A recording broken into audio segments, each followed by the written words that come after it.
Private investigators and people who have employed private investigators of Reddit, what are the most wildest things that you've discovered? So, I am a private fire investigator. I found a hog-tied Elmo covered in white paint in the basement of a vacant building in a terrible part of town. I'll find the pictures in a minute. Then there was just so much adult content from everyone. Little old ladies, dudes living around, middle-aged moms, everyone has so much adult content. I once had a guy admit to setting his house on fire just because I was nice to him. I mean, it was super obvious and he knew I'd figure it out, but I just spoke to him about football and all that, and right before I left, he just flat out admitted to it. I had a fish tank shatter next to a power strip starting a fire and put the fire out. Family couldn't figure out why it was so hot in their house since the fire started in the basement and they never saw it. Then had a guy tell me that the church across the street would gather in the street and pray that his house would burn down. Turns out the tenant who was staying there's boyfriend actually did the burning and not Jesus as one church member claimed. Then one girl offered to watch her roommate's dog for the weekend, then got annoyed by its barking so set it on fire. She is truly the most evil person I've seen. Then I had a gun pulled on me on a fire scene that made me crap diamonds. Guy was complaining outside the house that some girl had told the police he had set it while I was standing inside the house, unable to move for fear of letting them know I was there. I waited for a car to drive by to provide some noise cover, then hauled ass out the front door. He came around the front of the house, pistol drawn, and aimed it at my truck as I finally got it to go. Called the police, and they told me to just not go back, which is super helpful. But being in dark rooms too tends to make your imagination do some crazy things, especially with fatalities. I'm sure there are more I can't think of. Next story. So, not a PI, but I have hired multiple of them for my job. I'm a work comp adjuster, so putting surveillance on people that you think may be faking it or not, sticking within their restrictions, is not unheard of. Not used as much as you'd think, and you rarely, if ever, get the reports you'd imagine. The best ones you find would be people claiming they have terrible back injuries and are unable to do anything, and then find them out doing manual yard labor or whatever. But the most interesting one was a guy who had an alleged shoulder injury. Every time he was about to be placed at MMI, maximum medical improvement, his alleged pain would increase substantially. The way he injured the shoulder was questionable as he claimed it was from lifting a 5-pound box. We put surveillance on him but never found anything. Then, randomly, one day, the Department of Insurance got an anonymous letter with pictures of this guy claiming he was doing home renovations and had pictures to prove all of it. It looked like the work of a PI, but it was all anonymous and got so much more than what the professional did. Our guess was it was a pissed-off co-worker of the claimant's because this claimant had a prior claim with an altercation with another co-worker. Next story. I'm not a private investigator, but I am an investigator working for a nonprofit agency, and I investigate allegations of abuse and neglect on behalf of people with disabilities. I was given a case late last year which seemed like a quick open and shut case. A house manager reported that they conducted a fire drill on a Thursday morning, and during this fire drill, one of the recipients in the house apparently pushed over another recipient, causing a cut on their lip and bruises up and down the side of their body. So, my task was to determine whether or not a fire drill was conducted and whether these injuries were sustained as they were reported. Once I started asking questions, I realized this was way bigger than I thought. Out of 5 staff I spoke with, they all denied anything happened. They claimed that they were on shift, however, but they could not tell me a single detail of the day. They confirmed there was a fire drill but couldn't remember who else was there, if any injuries occurred, what time it happened, what the weather was like, what time they clocked out. Nothing. It was incredibly frustrating because nobody would give me anything. Finally, I received an anonymous call from one of the staff members that was there that morning, with information about a staff member who physically abused the injured recipient earlier in the week, and that the fire drill was a completely made-up event used to explain the injuries from the abuse, which happened a few days earlier. There was also a staff member who was out on family medical leave who happened to be at the house when the abuse happened, and she documented all of the injuries on a body check form, which is required whenever we discover new marks. She saved copies of all of these body checks with photos that had timestamps to verify they were taken days before the alleged fire drill. She is really the hero in all of this. I was able to prove that the injuries were sustained earlier in the week and not during this fire drill. I was then able to confirm with the security company that no fire drill was performed on the morning that they alleged. In order for one of our group homes to perform a fire drill, they must notify the security alert company so they can take the system offline. They must notify the police and the fire department too, so they know that it is a drill and they don't send out a truck. And so after the drill is complete, they then have to call security, fire, and police to let them know that the drill is over. I checked the phone records and there were no calls made that morning.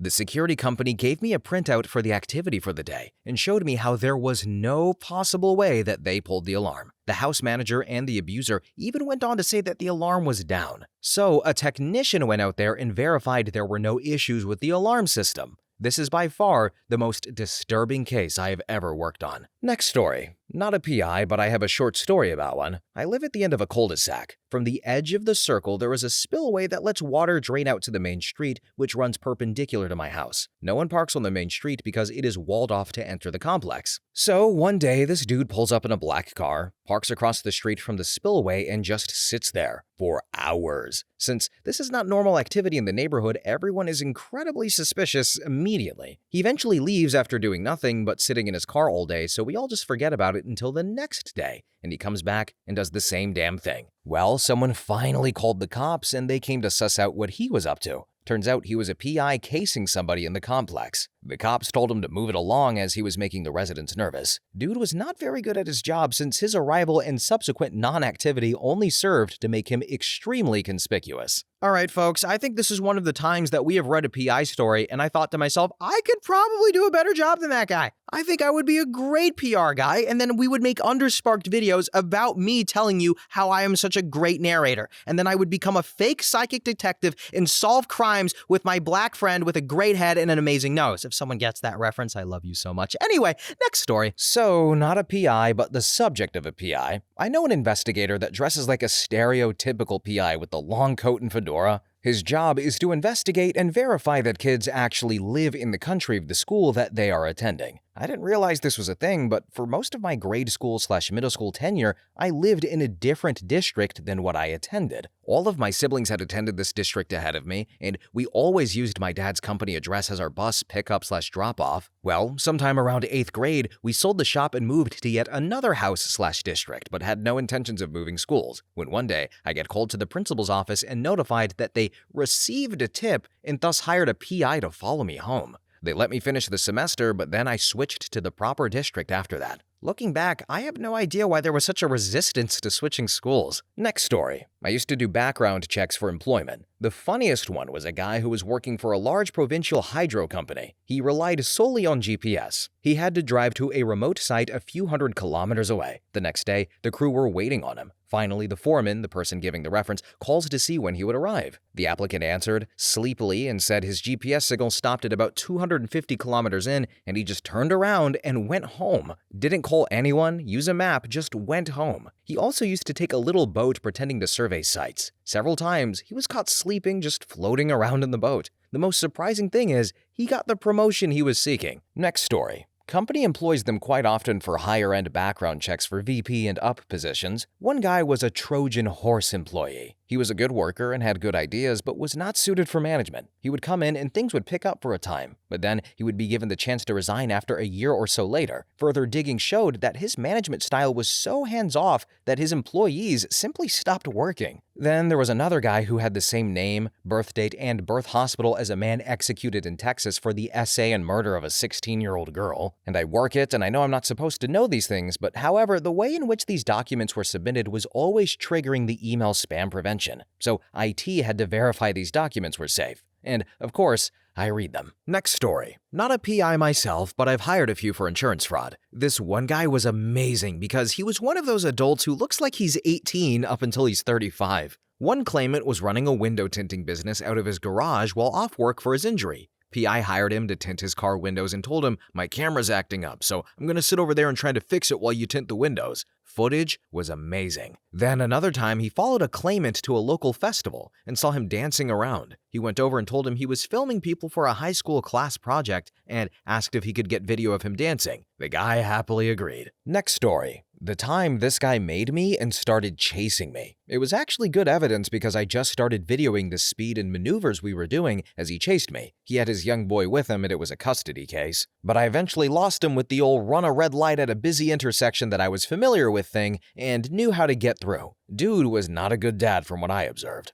But the most fun I've had was busting a workers' comp cheat. The guy made my car. I was there a lot over a long period of time, so I used another car. Then it turned out the neighbor of the subject I was sitting in front of owned his own business and hated how high his insurance was thanks to fraudulent claims and just let me use his carport. He'd hang out with me and we'd sit and shoot the breeze. PI work is mind-numbingly boring, and he'd provide drinks and smokes as we hid behind the woodpile or a car. I hated when that job ended. Used to tell my boss how hard it was, but I was soldiering through it like a good boy. Then, almost as fun was when we had to follow this cheating husband to the beach in Florida. Got paid to hang out in a nice beach town all day and night. Didn't get a lot of sleep though, thanks to having to be up gathering video evidence after they went to bed, / during the night, / before they got up, as well as having to drive while they flew, but it far beat the normal jobs. What's crazy though is the daughter was able to catfish the guy and get more evidence. He had a stupidly easy password on Match.com too, so we could see everything he was saying and planning. But what's really sad is people cheating, and they have to know that their partner knows they're cheating, but they keep doing it even though their partner asks for divorce, and they refuse. And the cheater is better off financially if they'd go ahead and leave. And there's no kids, no one is happy, but they just keep going. What was infuriating was just straight up busting someone with perfect evidence of infidelity, and then the client goes on and takes them back, has sex or just shares the same bed, and ruins all of our work. The law is infidelity evidence only counts if the offended party does not take them back / has sex with them / shacks up with them. Had to go find some dude out in the sticks one time. The whole road he lived on was his family. There was no place / no way to set up and observe him without immediate suspicion. And these weren't nice people. Told my boss she could fire me if she wanted. I'm not getting shot or attacked over such a stupid assignment. She tried it out the next night and agreed. Next story. I have a friend who is a private investigator. Initially, it was mostly being hired to catch cheating spouses. Very depressing. What's worse is when they know and refuse to believe it's happening and keep employing him. It's not quite perverted, more like an obsession. At this point, he typically declines business because it's taking advantage of people who are clearly suffering. Now, he does insurance stuff, and that, in my opinion, is very interesting. He gets hired to investigate fake claims made in different divisions. Next story. I've got a few that really stand out. I used to work in the office of a PI firm that specialized in insurance fraud, meaning our clientele consisted mostly of insurance companies who suspected their claimants of committing fraud. One time, when we were assigned to do surveillance on a claimant, our PI is watching the claimant's house from a discreet, or so we thought, distance. Eventually, the claimant leaves his house to run out to various stores numerous times throughout the day, more so than a person normally would. That is, he'd drive to a store, go home, drive to another store an hour later, go home, rinse and repeat all day. Multiple one-store trips. And what's even weirder is he'd change his clothes slightly every time he left the house. But to his credit, he was using a cane every time we saw him. The next day, we in the office are preparing the documentation for the case to submit to the client. We all find the claimant's movements suspicious, so we take a closer look at our database report from our pre-surveillance investigation. We discover he has a brother with the same date of birth, a twin. So we do a database search on him and find that he lives at that claimant's address. Oh boy, since we can no longer confirm that the person or persons we saw was or were the claimant, we contact our client to advise them of the situation. It turns out they were well aware of the twin brother, and the claimant and his twin have pulled this bait-and-switch gig with numerous private investigators before. I had to do a complete overhaul on the report, and the client refused to pay for the case. It's funny to me now, but it really sucked at the time. Another story, our client hired us to locate a claimant who moved and didn't advise them of their new contact information. Our background investigator was looking for this dude, combing social media, running database reports, inquiring with neighbors and relatives, etc. for a solid month and a half before we finally got a lead. It turns out we were having such trouble finding him because he changed his last name to Osaurus before moving across the country. Once we had his name, we were able to find his new address. When we sent a PI out to said address,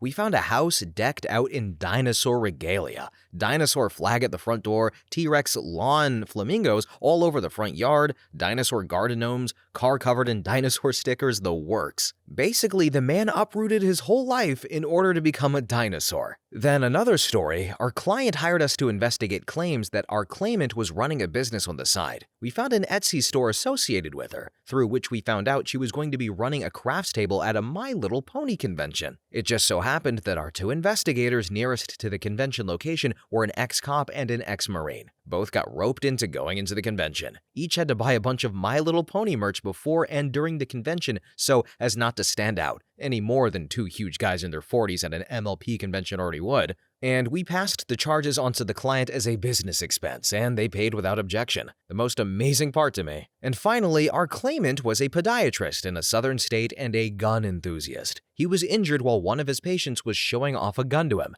and accidentally shot our claimant in the foot. I could go on, but this is a really long comment already. But those are the highlights that come to mind right now. Next story. Obligatory, not me, but my father was the PI, but I assisted him regularly. This was a long time ago. Woman walks into a police precinct earlier hours of the morning, saying her ex-husband beats her, just beat her in fact, and she would like to press charges. The police are all too happy to oblige this woman, who has no visible signs to support her claims. When they bring the ex-husband in, she says, "Oh yeah, he SA'd me too." The guy spends some time in lockup waiting for his trial. Comes time to review the timeline of events, and the guy brings in his phone bill to counter her argument as well as my father. Phone records show the guy was on the phone with my father at the exact time of the claimed assault, and SA, which my father confirmed. The ex-husband was my father's client, and he was hired to keep an eye on the ex-wife to see if she was endangering their children, since there was an ongoing child custody battle between the happy couple. But if not for the phone call, there was a good chance that guy would have lost his kids and his freedom. Don't know anything after that, though. A lot of the cases I assisted with were workman's compensation cases where, for example, a guy would claim a back injury on the job and we would catch him jumping up and down on a pothole digger with his shirt off and no back support, or crawling around under cars changing out a transmission.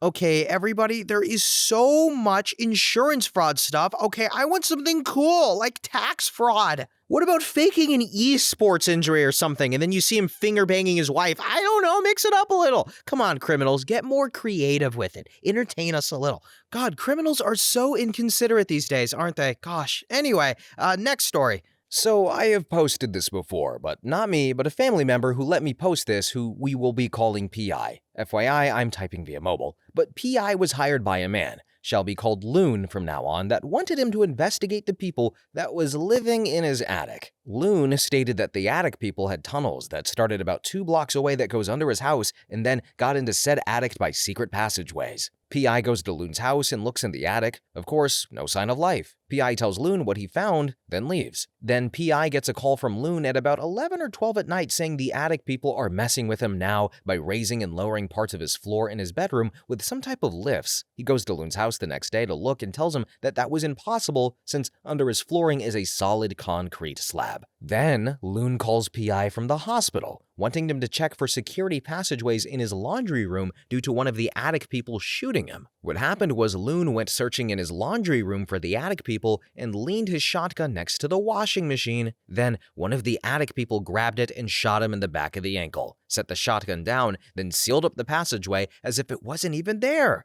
But for real though, leans a ready-fire shotgun by the washer, it falls and blows off the back of his ankle. The final straw though was when Loon wanted PI to rent a backhoe to dig up his property to find the tunnels. Okay, I have to say really quick, for like 4 seconds, I thought this was going to be another Jewish tunnels thing and Loon was actually like legit. Do you guys remember that thing? They kind of brushed, that news story came and went, the Jewish tunnels. It's a real thing, look it up by the way, I'm not being insane. But anyway, next story. So, I was a PI for a few years. I worked for an agency that specialized in criminal defense investigations. Defense attorneys would hire us to find witnesses, interview victims, witnesses, cops. What surprised me was how bad some of the local law enforcement were. Had a case where the sheriff's department found the defendant's secret pot growing room, but the way they found it was totally illegal. They had a tip from a CI about the room. Problem was, the deputies snuck onto his property without a warrant. We even had personal items they left behind on the property. Once they did their warrantless sneak and peek, they busted the place and stole the defendant's dogs in the process. The dogs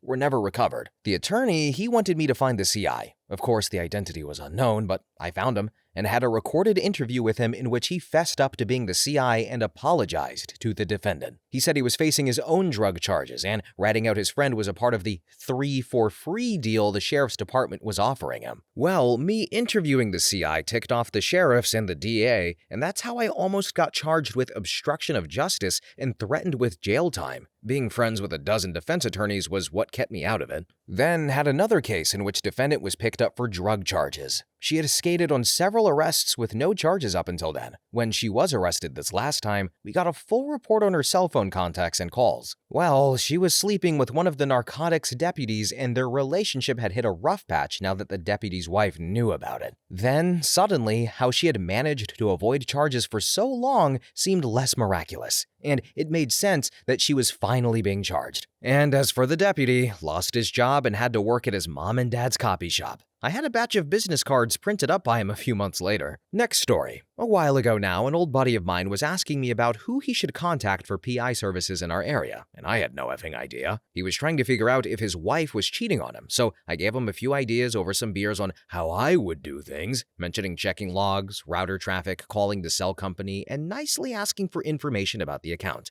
How cheap GPS trackers are these days, and a bunch of other crap. To be honest, I was just rambling. And now I'd be interested myself to know more, but the story is his wife came home from work a while after that, and he confronted her. Well, he punched her square in the nose and just walked away. I've asked around, but no one has seen him since. I want to say it's been like 7 years now. Even tried digging him up on the interwebs, but to no avail. He wasn't listed in the SSDI. Next story. Not an investigator, but I did some digging on a friend's behalf. She had moved into a new house, lived alone, and had a creepy older dude neighbor who lived right across and liked to watch her. He learned her schedule and would be out or come out whenever she got home or was in her yard, and he would full-on stare at her. She yelled at him a couple of times, but he just kept right on. He'd sit outside and watch her house sometimes. Blatant as hell. Well, another neighbor had had a similar issue before my friend moved in, and she got his name from the friend and wasn't sure how to proceed. So I get the name, pull up court records in our state, and it turns out he has quite a rap sheet. Burglary, car theft, assault, and kidnapping/SA charge on him as well. He was a registered offender. Not long after finding this out, he seemed to disappear. No idea where he went, but it was a bit creepy as hell to find that out. Next story. I work as an asset protection specialist, so sometimes I take on the private investigator role. 90% of the time, my job is excruciatingly boring. I've thought about quitting so many times, but I get paid extremely well. And I just recently closed a case where multiple shelter dwellers, that's the polite term for them, were involved with stealing large quantities of meat from grocery stores and selling them to restaurants in the downtown area. Well, the restaurants were in on it, and the shelter folks would do just about anything for quick cash. I'm sure you can guess why. And there were 2 grocery stores in the area where they would alternate between stealing from each store every couple of weeks. The problem with these stores is they have policies where the workers can't stop shoplifters due to safety reasons, so that's where I come in. Now, these guys weren't even clever. They would walk in wearing breathing masks, walk right over to the meat department with a duffel bag and just start loading crap in the bag and then running out of the store. They were incredibly easy to catch. The hard part was figuring out which restaurants they would sell to. The client only wanted us to prevent the theft from the stores. They didn't care for the restaurants, so we didn't investigate further, but it still bothered me to this day. Next story. So let me tell you about this one doozy of a job. So there's this girl, she's gone missing and I gotta find her. Seems simple, but the more I learn, I find out is that she's actually from a crazy rich family. Dangerous money, but if I can finish the job, it will be a big payout for me. I figure that she just ran from dad, family disagreement or something, common enough, but the more I find, the stranger things get. Seems she was connected with a group of, well, terrorists? Freedom fighters? Something like that. And I find myself staring at her face, almost feeling something for her. But at this point, it starts getting dangerous. Remember, doors and corners, that's where they'll get you. Turns out she was involved in some major league crap, but vanished. Managed to track down her steps though, eventually caught up to her in a crappy hotel, but it was too late, and it only went downhill from there. Oh my god, guys, oh my...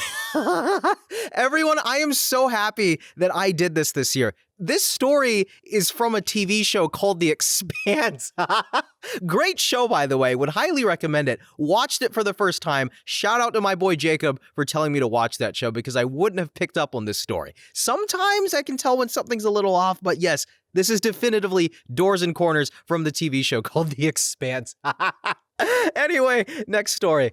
So, "You wouldn't mind if I, videotaped us working out, would you?" I said to the lifter guy, "just to look at my form and stuff." "No problem. You gotta put it on YouTube or something?" the lifter guy responded. "Yeah," I smirked. "Something like that." Well, little did lifter guy know that I was a private investigator, PI, working undercover to videotape him powerlifting while defrauding the workers' compensation system. This was a standard workers' compensation insurance fraud case. My client hired me to catch an employee of hers, lifter guy, who had just injured himself on the job. Lifter guy separated his shoulder while doing construction work and was now off work for several months to rehab his injury. But there were rumors from other employees that he wasn't quite telling the truth. He had been an amateur powerlifter in his home state, and his social media profiles indicated that he was still heavily involved in weightlifting. Each day, he was receiving up to 2/3 of his paycheck despite never actually working, and my job was to help the claimant eliminate those losses. So, in order to catch him, I did a few days of surveillance on the guy and attempted to get compromising video of him working out.